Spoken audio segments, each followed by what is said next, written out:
फिर से दुरूद पाक पढ़ लीजिए। अल्लाहुम्मा सल्ली अला सय्यिदना मौलाना मुहम्मदिन आदनी जूद वल करम वालिहि बारिक सल्ली।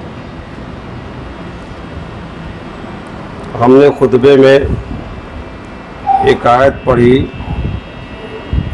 अल्लाह ताला इरशाद फरमाता है, या अहलल किताब तालो इला कलिमतिन सवाइम बैनना व बैनकुम अल्ला नअबुदा इल्लल्लाह वला नुशरिका बिही शैआ वला यत्तखिज़ा बादुना बादन अरबाबा मिन दुनिल्लाह फ़इन तवल्लौ फ़क़ुल अशहदू बिअन्ना मुस्लिमून।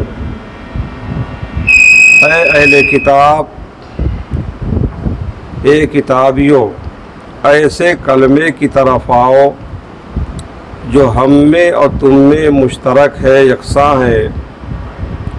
वो ये है कि अल्लाह के सिवा किसी की इबादत ना करें, किसी को उसका शरीक ना करें, और हम में कोई एक दूसरे को रब ना बनाए अल्लाह के सिवा। इसके बाद अगर वो ना माने तो तुम लोग कह दो कि गवाह रहो कि हम मुसलमान हैं। ये आयत करीमा अल्लाह के प्यारे हबीब रहमत आलम सल्लल्लाहु अलैहि वसल्लम ने उस ख़त में लिखी थी जो आपने रूम के शहंशाह कैसर रूम हिरक़ल के पास भेजा था। आज हम बुखारी शरीफ की वही हदीस तौज़ीहात के साथ आपको सुनाते हैं। उसको हदीस हिरक़ल कहते हैं। सुलह हुदैबिया के बाद जब अहले मक्का की तरफ से इत्मीनान हुआ तो हुज़ूर अक़दस सैयद आलम सल्लल्लाहु अलैहि वसल्लम ने इर्द गिर्द के बादशाहों रईसों के नाम इस्लाम लाने की दावत ख़त की सूरत में भेजी। ईरान के बादशाह खुसरू परवेज़ के नाम, रूम के बादशाह हिरक़ल के नाम, हबशा के बादशाह नजाशी के नाम, इस्कंदरिया के बादशाह मकौक़िस के नाम वग़ैरह वग़ैरह। हिरक़ल के पास वाला नामा लेकर, अल्लाह के हबीब का मुक़द्दस ख़त लेकर हज़रत दहिया कल्बी रज़ियल्लाहु ताला अन्हु तशरीफ़ ले गए। दहिया कल्बी रज़ियल्लाहु ताला अन्हु क़दीमुल इस्लाम किबार सहाबा में है, यानी पुराने इस्लाम लाने वालों में, और बड़े सहाबा में उनका शुमार है। वो नहायत हसीन और जमील थे, बहुत खूबसूरत थे। जब मुल्क शाम में अल्लाह के प्यारे हबीब का वाला नामा मुक़द्दस ख़त लेकर गए तो वहाँ शोर हो गया कि अरब से एक कासिद आया है जो इंतहाई हसीन व जमील है, बहुत खूबसूरत है। तो उनको देखने के लिए औरतें निकल पड़ी। हज़रत जिब्रील अलैहिस्सलाम ज़्यादातर उन्हीं की शक्ल में हाजिर होते थे। हुज़ूर अक़दस सैयद आलम सल्लल्लाहु अलैहि वसल्लम ने अपना वाला नामा बुसरा के हाकिम हारिस गस्सानी के ज़रिए हिरक़ल के पास भेजा था।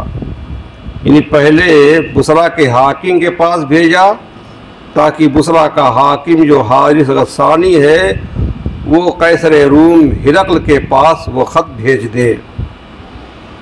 इसलिए हज़रत दहिया कल्बी रज़ियल्लाहु ताला अन्हु ये वाला नामा लेकर पहले बुसरा के हाकिम हारिस गस्सानी के पास गए। हारिस गस्सानी ने उन्हें अदी बिन हातिम के साथ कर दिया। ये अदी बिन हातिम मशहूर ज़माना हातिम ताई के साहबजादे हैं। दहिया कल्बी रज़ियल्लाहु ताला अन्हु अदी बिन हातिम के साथ हिरकल के पास बैतुल मुक़द्दस पहुँचे और हुजूर का वाला नामा हिरकल को दिया। हिरकल यहाँ कैसर रूम कभी बोला जाएगा, कभी हिरकल बोला जाएगा, दोनों एक ही है। हिरकल उस वक्त बैतुल मुक़द्दस में आया हुआ था। और बैतुल मुक़द्दस में क्यों आया हुआ था, इसका सबब ये था कि ईरान और रूम में बरसहा बरस से बहुत खूनरेज़ तबाहकुन जंग जारी थी। ये दुनिया की बड़ी ताकतें उस वक्त थी, रूम और ईरान। रूम का बादशाह कैसर कहलाता था और ईरान का बादशाह किसरा कहलाता था। इन दोनों मुल्कों में सख्त लड़ाई चल रही थी और ठीक उस दिन जिस दिन बद्र में हुजूर अक़दस सैयद आलम सल्लल्लाहु अलैहि वसल्लम को कुरैश पर फ़तह अज़ीम हासिल हुई, उसी दिन हिरकल को ईरानियों पर मुकम्मल फ़तह हासिल हुई। हिरकल किताबी था, नसरानी था, आसमानी मज़हब का मानने वाला, और ईरानी सब मुशरिक थे, बुत परस्त, ये आतिश परस्त थे, आग की पूजा करने वाले। इसलिए मुसलमानों को दोहरी खुशी हासिल हुई थी कि मुसलमानों को काफिरों पर फतह हासिल हुई बद्र के मैदान में, और उसी दिन नसारा को यानी रूमियों को फतह हासिल हुई मजूसियों पर। अब हिरकल इस फतह की खुशी में शुक्राना अदा करने के लिए हिम्स से पैदल चलकर बैतुल मुक़द्दस आया था। हिम्स उसकी राजधानी थी। अब हिम्स से पैदल चलकर आया था, इस शान से आया था कि हिम्स से लेकर बैतुल मुक़द्दस तक रास्ते भर फर्श बिछाए गए, कालीन बिछाई गई और फर्श के ऊपर जो है फूल बिछाए गए। हिम्स उस ज़माने में हिरकल का दारुस्सल्तनत था। ये बड़ा पाकीज़ा शहर है, ये वबाओं से पाक है और यहाँ सांप बिच्छू नहीं होते। इस शहर की आबो हवा बहुत अच्छी है। बुसरा का हाकिम हारिस गस्सानी, जिसके पास पहले हुजूर ने भेजा था, ये अरबी था और दुनियावी तमाम में नसरानी हो गया था, क्योंकि अरब के लोग आमतौर से मुशरिक हो गए थे।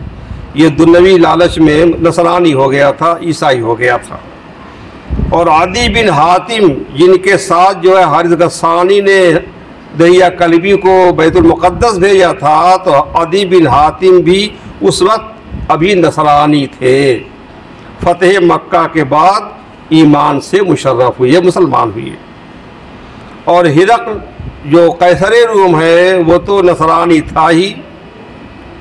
हुजूर अक़दस सैयद आलम सल्लल्लाहु अलैहि वसल्लम के ज़माने में रूम का जो शहंशाह था उसी का नाम हिरकल था, कैसर उसका लक़ब है। उस ज़माने में हर मुल्क के बादशाहों के अलग अलग लक़ब थे। जैसे रूम के बादशाह का लक़ब कैसर होता था, ईरान के बादशाह का लक़ब किसरा होता था, तुर्क के बादशाह का लक़ब खाकान होता था, हबशा के बादशाह का लक़ब नजाशी होता था, कब्द के बादशाह का लक़ब फ़िरौन होता था और मिस्र के बादशाह का लक़ब अज़ीज़ होता था और इस्कंदरिया के बादशाह का लक़ब मक़ौक़िस होता था, यमन के बादशाह का लक़ब तुब्बा और हिंदुस्तान के राजा का लक़ब राय होता और चीन के बादशाह का लक़ब फ़ग़फ़ूर और यूनान के बादशाह का लक़ब बतलम्यूस होता था। गालिबन रूम के बादशाह का कैसर कहलाना हिरकल ही से शुरू हुआ। इस हदीस के जो शारहीन हैं उन्होंने ये नाम रखने की वजह ये बताई है कि कैसर के माना है चीरना, उसके माने किसी चीज़ को चीरना। चूँकि उसकी माँ उसकी पैदाइश के वक्त दर्द ज़ह में इंतकाल कर गई थी। पैदाइश का दर्द जब शुरू हुआ तो उसकी माँ का इंतकाल हो गया, इसलिए उसको माँ का पेट चीर कर निकाला गया, इसलिए कैसर कहलाने लगा। और इस पर ये बददिमाग फ़ख्र करता था और कहता था कि मैं पेशाब के मकाम से नहीं पैदा हुआ। हिरकल ही दुनिया का वो पहला बादशाह है जिसने दीनार ईजाद किया और गिरजा बनवाया। बहरहाल कैसर रूम हिरकल, इसको बैतुल मुक़द्दस में जब हुज़ूर अक़दस सय्यद आलम सल्लल्लाहु अलैहि वसल्लम का मुबारक ख़त मिला तो उसने हुक्म दिया कि कुरैश का कोई आदमी मिले तो उसको हमारे पास दरबार में हाजिर करो। उसको मालूम हुआ कि अरब में एक शख्स है जिसने नबूवत का दावा किया है, हमारे हुजूर ने नबूवत का दावा फरमाया था, और उसी शख्स का ये ख़त है जिसमें इस्लाम लाने की दावत दी है। तो इस बात की तहकीक करने के लिए और हुजूर के बारे में मज़ीद मालूमात हासिल करने के लिए उसने ये कहा कि कुरैश का कोई आदमी अगर मिले तो उसको हमारे दरबार में हाजिर करो। अरब से लोग तिजारत के लिए जाते रहते थे। कैसर ने दरबार आरास्ता करवाया, बैतुल मुक़द्दस में है वो। उसके हुक्काम ने तलाश किया कि कोई अरब का आदमी, कुरैश का आदमी मिल जाए, तो इत्तेफाक से अबू सुफियान और अरब के कुछ दूसरे ताजिर मिल गए। अभी अबू सुफियान इस्लाम के सख्त दुश्मन थे,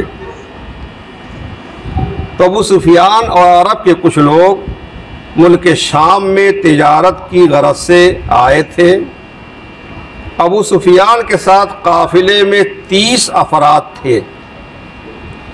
ये मुल्क शाम के मशहूर शहर गज़ा में मौजूद थे और उनमें मुगीरा बिन शोबा भी थे।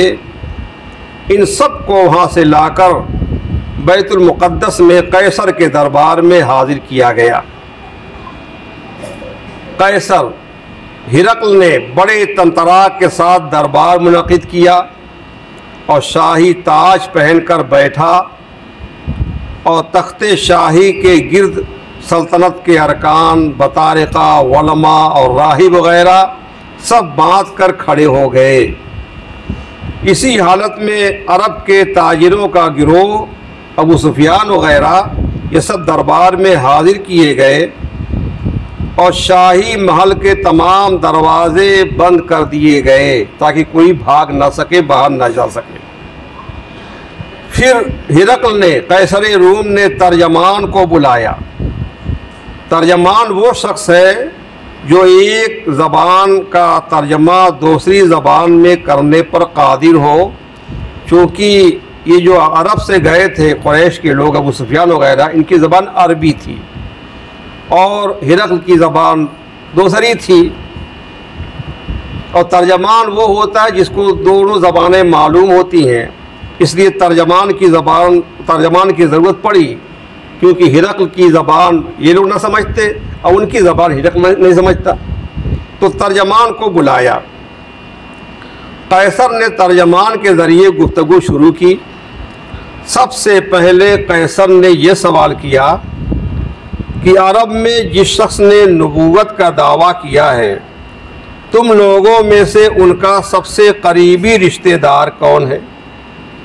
ये 30 अफराद थे अबू सुफियान के साथ। इनसे सवाल किया कि तुम लोग अरब से आए हो, कुरैश के रहने वाले हो, तो जिसने नबूवत का दावा किया है उनका सबसे करीबी रिश्तेदार कौन है, क्योंकि वो ज़्यादा उनके बारे में जानता होगा।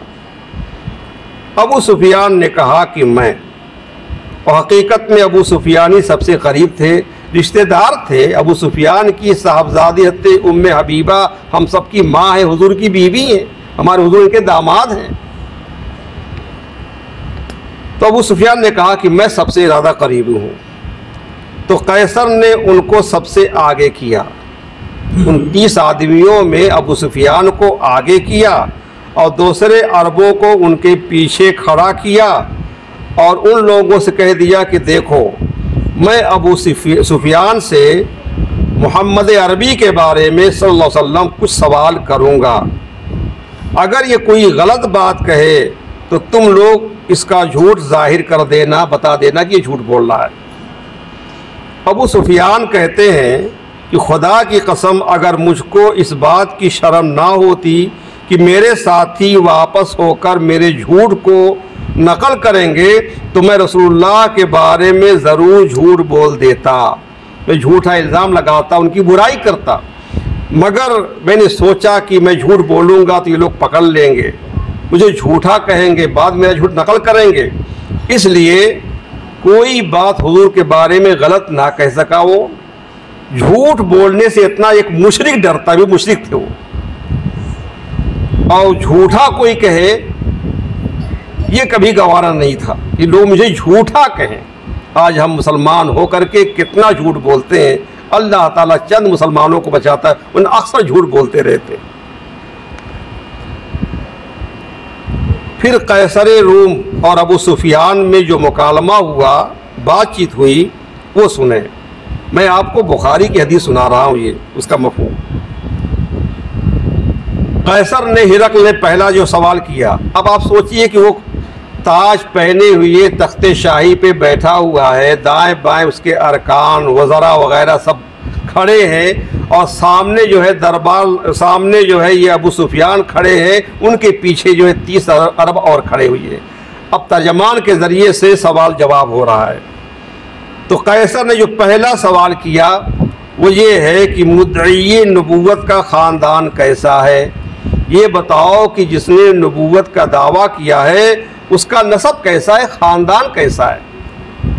अबू सुफियान ने कहा कि उनका ख़ानदान बड़ा शरीफ है, उनका नसब बड़ा ऊंचा है। जाहिर सी बात, कुरैश, और कुरैश में बनु हाशिम, इनका ख़ानदान बहुत ऊंचा था, नसब बहुत आली था, ख़ानदान बड़ा ऊंचा है, शरीफ ख़ानदान है। ये पहला सवाल हुआ।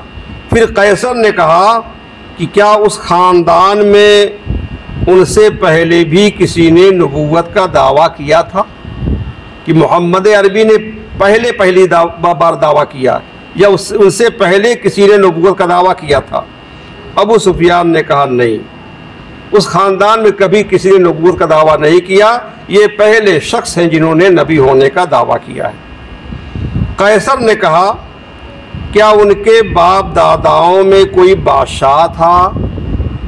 अबू सुफियान ने कहा नहीं, कोई बादशाह नहीं था। फिर कैसर ने कहा कि जिन लोगों ने उनका दीन कबूल कर लिया है वो कमज़ोर लोग हैं या साहिब असल लोग हैं, दौलतमंद लोग हैं या गरीब लोग हैं।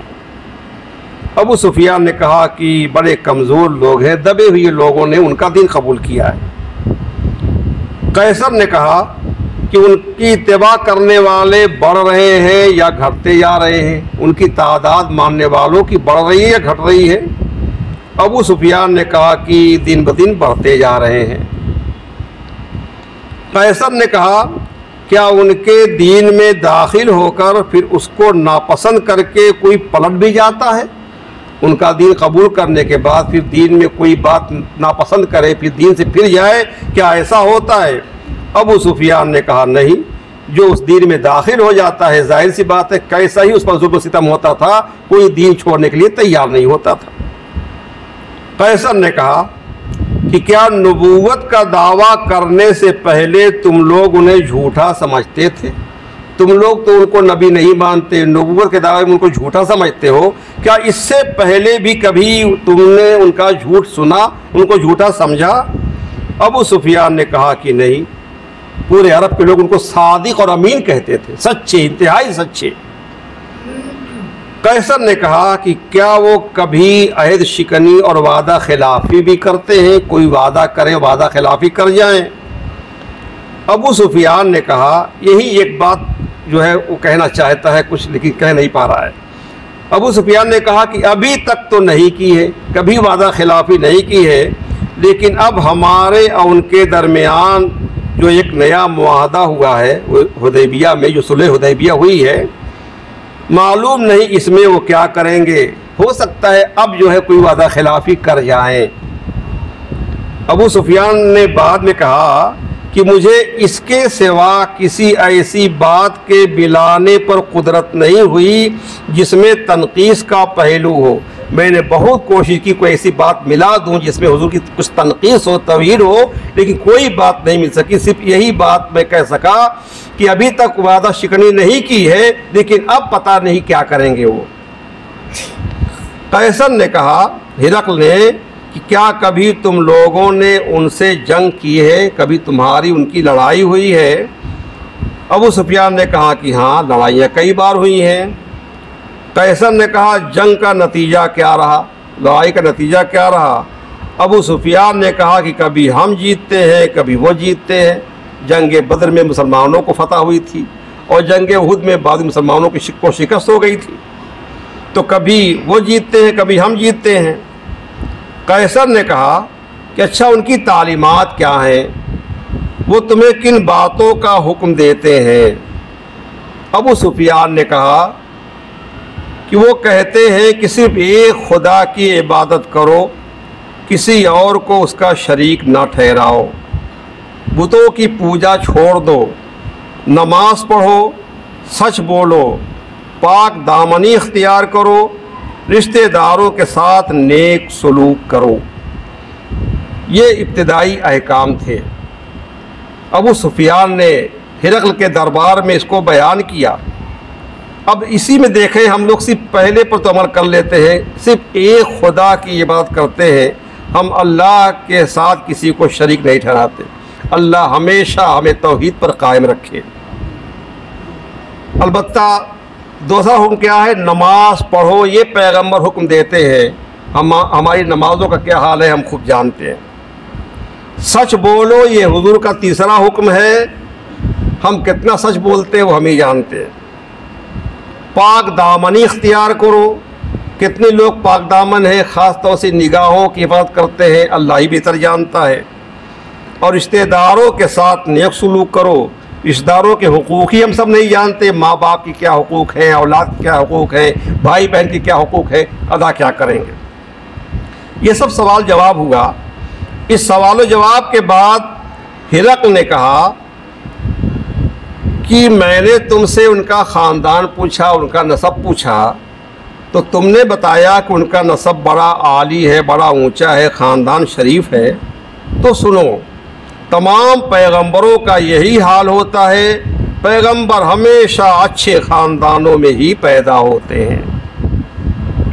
मैंने तुमसे कहा उनके ख़ानदान में कभी किसी ने नबूवत का दावा किया है, तो तुमने कहा कि उनके ख़ानदान में कभी किसी ने नबूवत का दावा नहीं किया।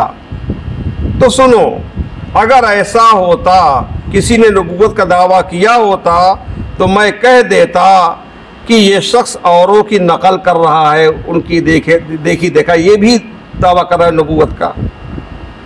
तुमने ये करार किया कि इनके ख़ानदान में कभी कोई बादशाह नहीं हुआ है।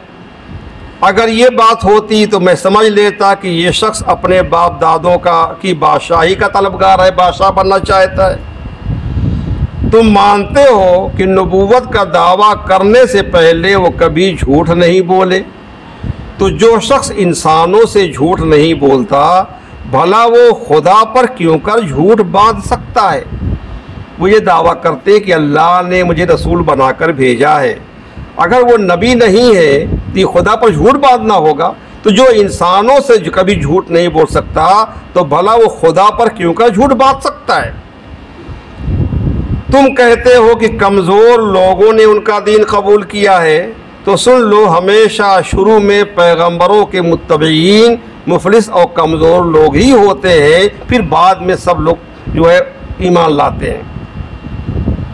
तुमने ये तस्लीम किया है कि उनकी पैरवी करने वाले बढ़ते ही जा रहे हैं, तो ईमान का मामला ऐसा ही है, उसके मानने वालों की तादाद हमेशा बढ़ती ही जाती है। तुमको ये तस्लीम है कि कोई उनके दीन से फिरकर मुर्तद नहीं होता है, तो तुम्हें मालूम होना चाहिए कि इस्लाम में बड़ी लज्जत होती है। इस्लाम की शान ही ऐसी हुआ करती है कि जब उसकी लज्जत किसी के दिल में घर कर लेती है तो फिर कभी नहीं निकल सकती। तुम्हें इसका एतराफ़ है कि उन्होंने कभी कोई बदअहदी नहीं की, कभी कोई वादा खिलाफ़ी नहीं की।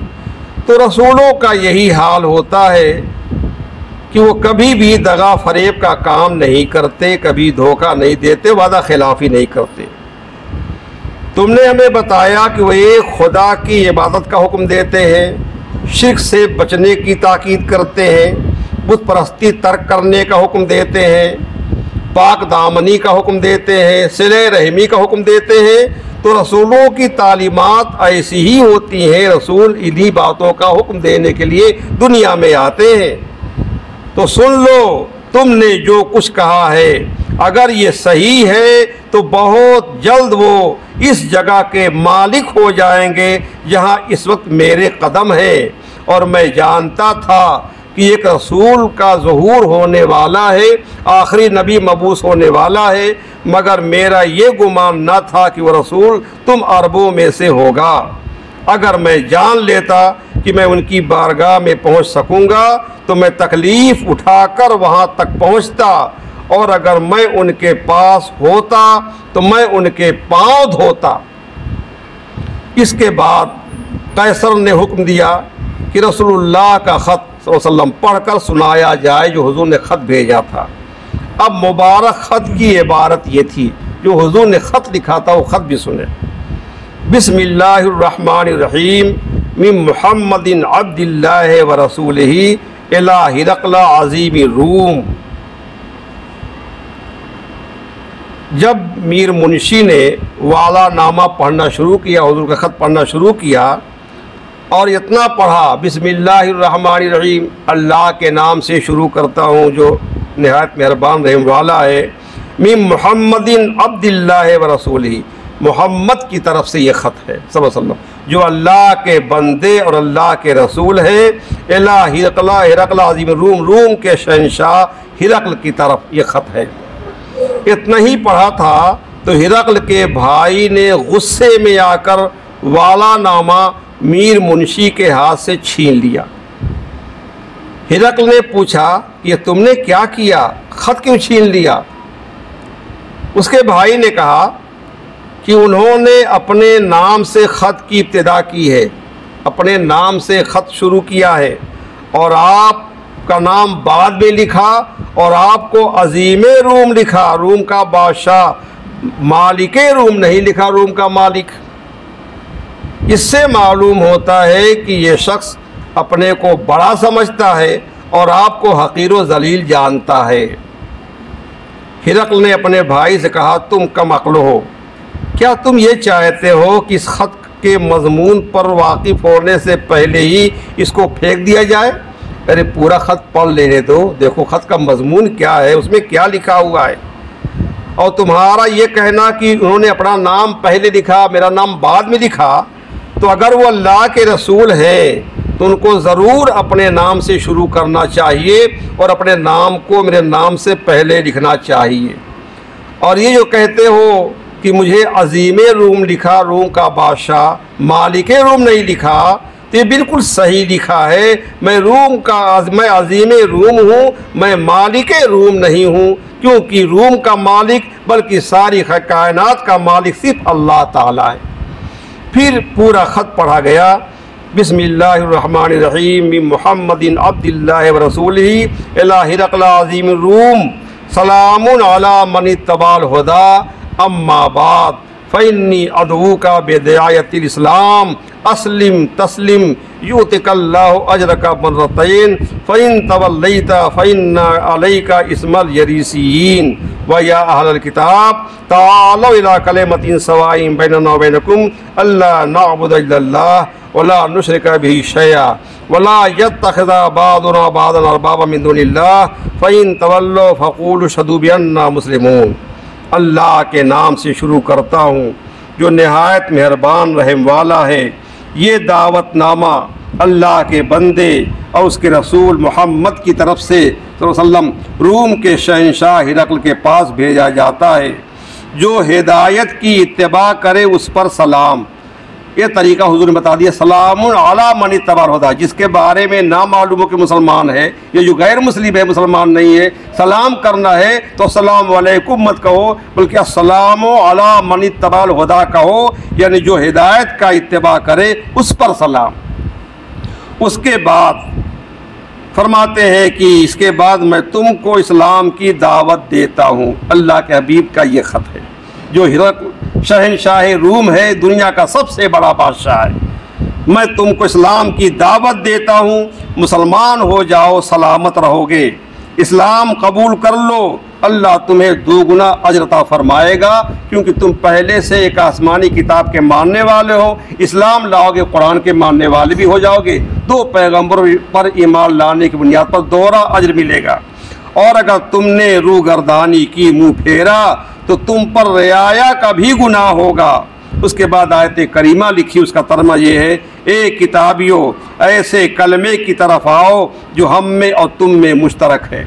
तमाम आसमानी मज़हब का यही पैगाम था।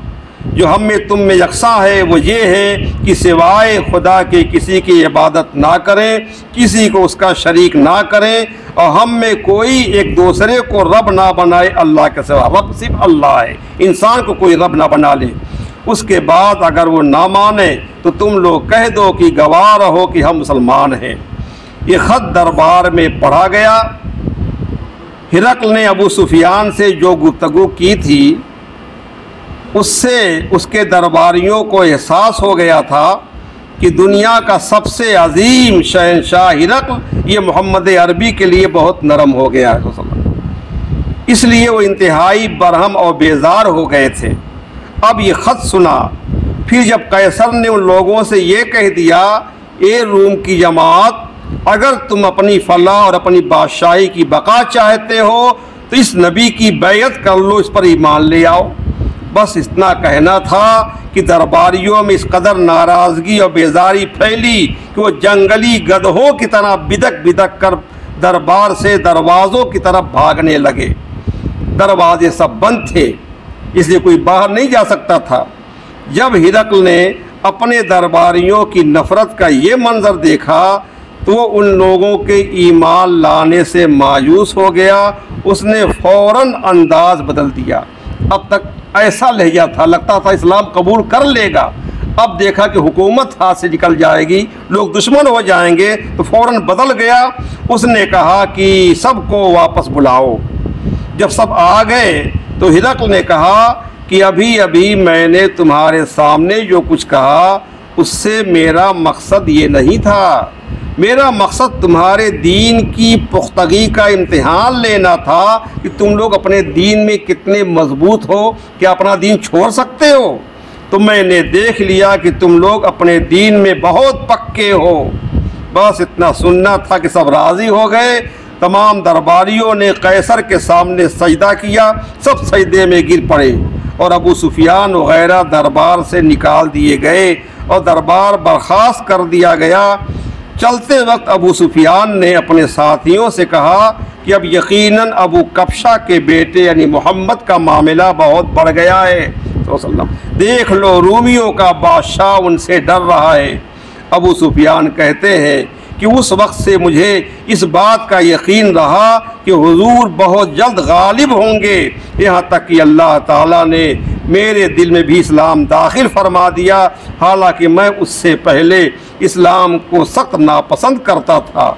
ये अबू सुफियान फ़तेह मक्का की रात इस्लाम लाए थे। हिरक़ल तौरेत और इंजील का माहिर था, तौरेत का और इंजील दोनों का माहिर था। इल्मे नुजूम से वाकिफ़ था, सितारों का इल्म था उसके पास। इसलिए वो आखिरी पैगंबर के ज़ाहिर होने से बाखबर था कि आखिरी पैगंबर ज़ाहिर होने वाले हैं। और अबू सुफियान की ज़बान से हालात सुनकर उसके दिल में हिदायत का चिराग रोशन हो गया था, मगर सल्तनत की हिर्स और हविस ने उसको इस्लाम की दौलत से महरूम कर दिया। अभी इस हदीस की मुकम्मल शरह ना हो सकी, इसके कई गोशे बाकी हैं। वक्त ज़्यादा हो गया, इंशाअल्लाह बाद में बयान होगा। अल्लाह ताला हम सबको इस्लाम पर साबित कदम रखे।